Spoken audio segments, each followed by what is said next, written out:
Again, what Flex has to go up against.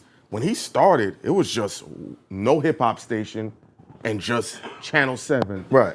Now it's Instagram, YouTube, Facebook, TikTok, Dots, Sirius Satellite. Yeah, Sirius. Yeah, it's 24 hours. Then you got a dude like Royce who has personality and speaks well. What if you decide to go on live at 7 p.m. and the whole New York's paying attention to you and say, fuck Flex? And they do that. What you think gonna happen? Because we know how well you speak, and you're killing this interview right now. You just took his whole listener share just like that. That's what he's fighting against. So just to play a Conway record ain't enough for us to care. He's putting the storyline together. He's selling making the movie. That's it. He's making Is the it movie. the right way, Royce? I think a lot of it, I understand what y'all saying. Yeah. I think a lot, and I'm not coming down on Flex at all. No, of course not. No. I think a lot of us feel like we need to make that movie. I think a lot of the young drill guys think that they need to make that same movie. And then people end up dead as a result of it. And then after that, nobody's entertained anymore. No. Let's not compare what Funk Master Flex did with Conway to drill I'm music. comparing the mind frame of thinking that you need to make a movie. That's what I'm comparing. That's a totally different situation. Ain't nobody get violent or nothing. Taking a life or disrespecting the dead on a record is incomparable. Bro. Okay, well let's do this. Let's do this. Can we all agree that there's a certain mind frame that a lot of the young cats are in when they go onto their live stream and when they feel like that they're engaging their fans and when they feel like that they're trying to get their name hot? Do you think that there's sort of a desperate sort of necessity in their minds to be as edgy as possible? But more than that, there's an addiction. Yeah, and it's usually at the expense of another artist, another street guy, another, let's keep it funky, black person. It's at the expense of another black person. And we all, especially when we're young, we all garden something. We all garden our egos. We all garden our legacy. We all garden that. So when you're doing those things on a public platform, it's at the expense of somebody else. So at what point, like the people who are the most comfortable in our skins are the legends and the people who have cemented themselves in this shit. Flex is one of them. He sits in a seat that can't be, like there's nothing, and no disrespect to Conway, but there's nothing Conway could have said on a live stream that could have affected what Flex is doing. This is just in my opinion. So I think when Flex uses that enormous platform to create this same kind of song and dance again, you know what I mean? Like again, that we continue to see, we've been seeing over the years, we almost are used to seeing and normalize seeing it. We normalize seeing us fall out with each other publicly, going at each other publicly. And then sometimes we end up making up, sometimes we just remain enemies. And while all of this is happening, everything that's really on the opposing side of us is finding ways to partner up, unify, be in solidarity, and make decisions that are to the detriment of us, i.e. labels, streaming platforms. They come together to speak to us. Right. If we got in solidarity and came together and made demands to those same people, we would be in a much better position. But why isn't that happening then?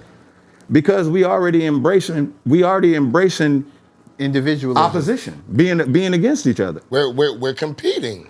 Yeah, everybody's competing to be the best. Let's be smart. Who is Flex competing with as far as rappers?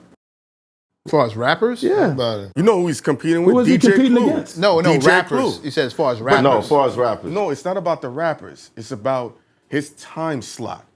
You going up against DJ Clue, another legendary dude who commands a lion's share of the listeners. People are coming up with stats and sheets. Yo, Flex, at 6:15 or at 7:29, it dipped over here because Clue did this. Yeah, but that beef will never get violent. No, I know that, but he's that's still, not the. That's the competition. He's talking about the let's use this as an business example. Young Dolph, God rest his soul. Yeah. Good dude. Wallow, one of my favorite men ever in the history of black men. Wallow and Gilly, another one of my favorite guys.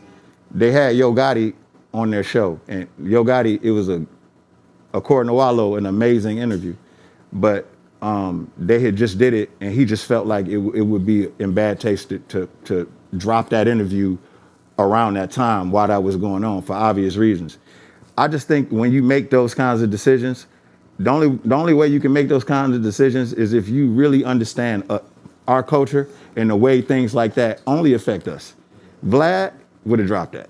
You know what I mean? Like labels would have been like, drop that. Because, I can't agree with that. What you mean? I can't agree with that. You can't agree with what? There we That, go. that Vlad would have just. All right, I don't want to argue that, but I'm just saying. Let's just say 60 not minutes. Vlad in particular, but just Right. what Vlad represents. Right. Platforms who don't necessarily have the same emotional connection to our culture, Right. and don't really consider the effect that it would have on, let's say, Dolph's family, or the effect that it would have on, let's say, the youth that follows both sides.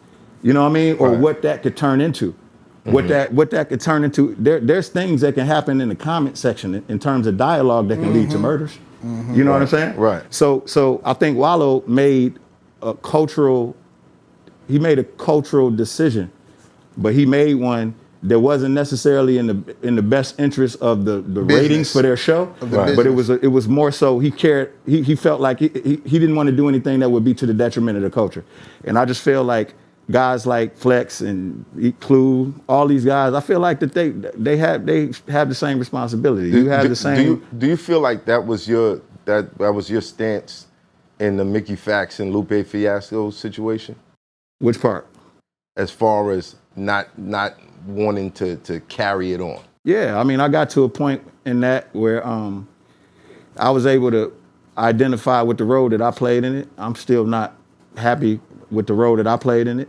I'm not happy with the way that it turned out because from the outside looking in, it's just people looking at a bunch of niggas acting like niggas. You know what I'm saying? And it's really just a fallout, a public fallout. It wasn't a battle, it was a public fallout. He unfollowed me. He stopped the podcast, something that we spent a year building. Uh-huh. You know, and that's really what I was looking at. Like, who can rap better that's rather here nor there. That doesn't really matter. When are we gonna start being a little bit more responsible with the way that we carry ourselves publicly? The kids are watching. Everybody's watching. You know what I mean? At what point does Lupe Fiasco carry himself to the same standard that a lot of kids that look up to him hold him to? You know, I just think I think it's a responsibility that we all have to not lose our cool like that. You know what I mean? And we all human. But Royce, you're being hypocritical. No, I'm not being hypocritical because I'm blaming myself as well. I'm not being hypocritical. I'm not blaming just Lupe. I'm blaming all of us. What I'm saying is, if we already know that by default we're gonna make these kinds of mistakes, why set out to behave like that? Because life would be boring if everybody just did the same shit. Listen. Everybody has a different position that they play. Right. Like 50, when 50 from his Instagram platform, when he clowning somebody, when he clowning Madonna, that's fucking amazing. It's funny, you know what I mean? Because 50's brand is allowed that kind of leeway, and he understands his brand and he understands how far he can go. Same with Snoop. Snoop can fucking, you know, like Snoop can post memes and shit like that, and his account won't even get flagged. You know what I'm saying? Because he's Snoop Dogg. But it's just like everybody can't get away with what Snoop can get away with. Right. But Snoop understands his position, and he earned that position, and he knows his responsibility, and he steps up to the plate every time. Same with Hov. You know, Hov went and bailed 21 Savage out of jail and shit like that.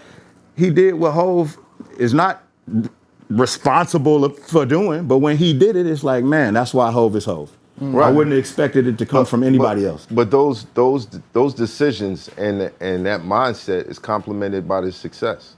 Yeah, and it comes with the success, in my opinion. Right. In my opinion, along with that kind of success, you got to figure out a way to give that shit back. Figure out your way to give it back.